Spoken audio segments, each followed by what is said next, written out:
I'll just go ahead and start. So good morning, everybody. Thanks for showing up today on a lovely Wednesday.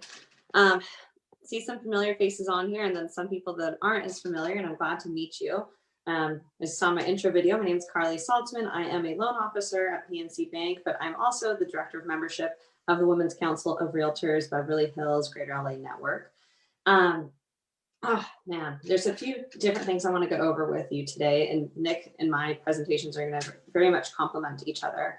But growing your business, the first thing in growing your business is, who are you, right? How do you brand yourself?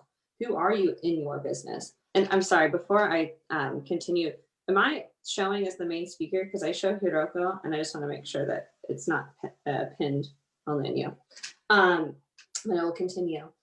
So when you're growing your business, you need to first, when you don't have business at all, you need to be able to brand yourself so people know who you are, right? In my experience personally in the real estate industry is I got in the real estate business at 23 years old by accident. Nonetheless, have no family local to me that's in the business really. And I thought I was going to become a real estate agent. I was like, oh, I'll just I'm going to pass the test, passed it with ease, no issue. First go ahead. I'm good at taking tests. But I didn't know what to do, right? Taking a test to getting a real estate license means nothing in this business, right? So I did not have the proper, backing and mentorship to do well as a real estate agent. But what I did realize was that if you don't know people, like the whole old adage where it's not what you know till you know, very true. Because I thought I knew a lot about real estate after passing that test with flying colors, but I didn't know anybody. So with that said, I feel for realtors. I feel for people in the real estate industry. I feel for people that are in sales in general, because how do you build trust? And personally for me, as a 23-year-old in the business, who's going to trust me, right? How much real estate experience could I have had at that point? So something that I did, one, I got into the mortgage side because I'm much more of a numbers person. I realized I have so much respect for you guys going around and taking people to homes, because I just don't care what color the walls are or where, all that stuff, just can't do it. So, excuse me. One thing that really helped me growing my mortgage side of the business and just growing my name in the real estate industry was joining organizations. So similar to joining Women's Council, it allowed me, and I'll give you some clear cut examples. It allowed me to kind of rub elbows, rub shoulders with people that are actually doing business. First off, it allowed me to kind of build a name for myself so people actually knew who I was. And also, when you take on leadership roles or service roles and volunteer, it looks good, right? For example, when you look up a business online, like how many of you know what the BBB is, the Better Business Bureau? You've heard of that, right? Well, you look up to see businesses there, and that gives them credibility, right? So we don't really have that necessarily. Yeah, you have Zillow reviews. They're kind of all over the place, but having titles within the industry not only allows you to show that you have some accolades with your clients or prospective clients, but it also gives you accolades with people that you'd be working with. So for example, as a listing agent or as a buyer's agent, when you're submitting an offer or receiving an offer from someone you know, you're probably more likely to accept or at least have a deeper conversation with that person, because you know that they should know what they're doing because they're part of a certain organization.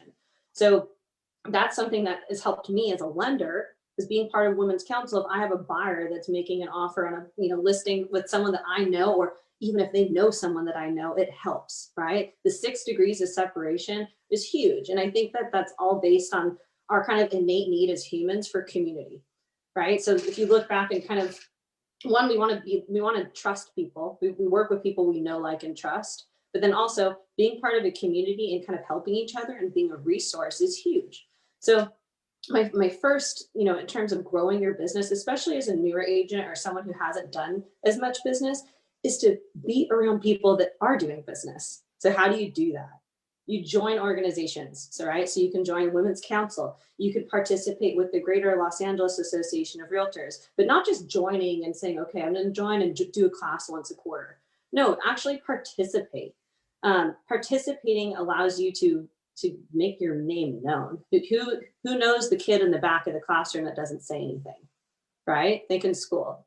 So you want to be one, the person asking questions, and then two, figuring out ways how you can volunteer, figuring out ways how you can bring speakers, or you can participate in the real estate community to build your name, right? So people just know who you are, even if you haven't done business yet. Just people knowing who you are is huge. So my kind of question, this is kind of, I want this to be an active thing, is what organizations are you part of right now? Not just real estate wise, but personally. Like for instance, for me, I'm part of a yacht club just because I like sailing, and I'm part of the Women's Association. I would have never thought that I'd do that. And 5 years later, I'm the secretary. I'm like, me, the secretary of the Yacht Club Women's Association? And I don't do that for the goal of getting business per se, but I have gotten business from being part of the yacht club, and it's something that I enjoy. And I think also when people see that you're well-rounded and that you have things in common with them, or they can ask you about besides just real estate, I think that's nice too. It allows you to be relatable. So I think, obviously, you want to join professional organizations, but showing that you're a little bit more dynamic and having things that you can maybe connect with people on a personal level offline is huge. So really hone in on that, and it should be fun at the end of the day. And something that I've kind of tried to marry is the professional and the personal. So sometimes, especially being part of the different real estate organizations, there are different events, right? I was a past event director, for example, for the Women's Council of South Bay. And I would try to marry some of my personal interests with events that we could do, because one, we're here to not only learn, but we're also trying to learn while having a good time, right? So if you can share those things, some of your interests and some of your talents and connections with other people, whether it's on a professional, personal level, it's huge, right? Because people want to be around you. It makes you magnetic.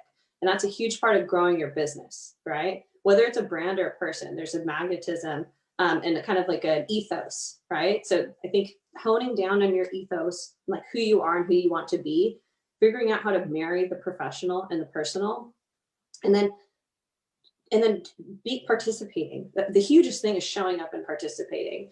I think for growing your business, but it's identifying what organizations you want to be a part of. And I caution, don't stretch yourself too thin, because that is something too. And sometimes it's learning by doing, but you have to realize what workload you can take on, especially in a volunteer capacity. But also recognizing that it will help grow your business. I remember when I first started really kind of putting my head down and focusing on, being part of organizations and building my brand and my name, my business partner would tell me, Carly, you're a farmer. I said, what do you mean I'm a farmer? I'm not a farmer. I'm a mortgage loan officer. I said, no, you're a farmer. You're planting your seeds right now. And those seeds you have to nurture with them. You have to nurture them, whether it's by, putting yourself out there by doing presentations, whether it's by making phone calls, just going old school, whether that's by, creating a social media presence, whatever that is, you have to nurture those seeds, right? But as long as you nurture and you're consistent, they will grow. And for me, I'm a living testament right now to that growing, because I have no other reason to how my business would grow otherwise. Excuse me. To add to that, we need to complement, what we're doing. And sometimes I think that I don't follow my own things that I should be doing, but I know I should be doing it. But organic social media and touching your sphere is huge. I found for myself that my own sphere, not doing paid ads and all that stuff, has been the most effective.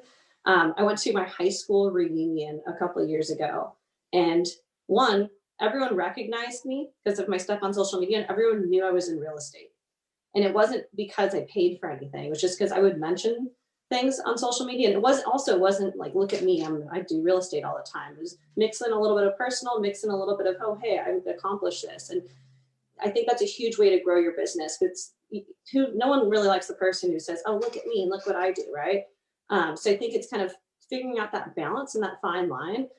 It was a really neat experience for me to be able to test out and see that it was actually working. Because I think a lot of times we don't know that stuff's working. So that was an interesting experience going to the high school reunion, seeing everybody knowing what I did already for work. It was great.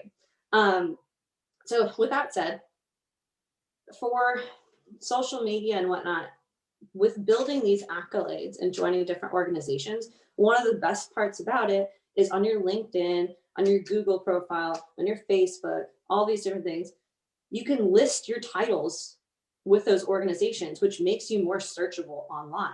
Not only that, when we go back to thinking about like the Better Business Bureau or Snopes or whenever you're looking up a business or a person just for reviews, showing that they have these titles, it makes them look good, right? I mean, can anyone say that it doesn't look good to have some titles or that you've participated in some kind of organization that you care about your industry? Always looks good. So, and I think that it carries just as much weight as a review, you know? So like, make sure to list your titles. So if you haven't already, and I'm going to do this today myself because I need to update my stuff, I challenge all of you to update your LinkedIn, update Google, update your Facebook, all that stuff to reflect all the titles that you currently have or have had in the past that you have not included. Okay. And that, again, allows you to be searchable. And there's a lot of key terms in there that look good. And in general, just why not? You should be loud and proud about it. And then lastly, being a resource.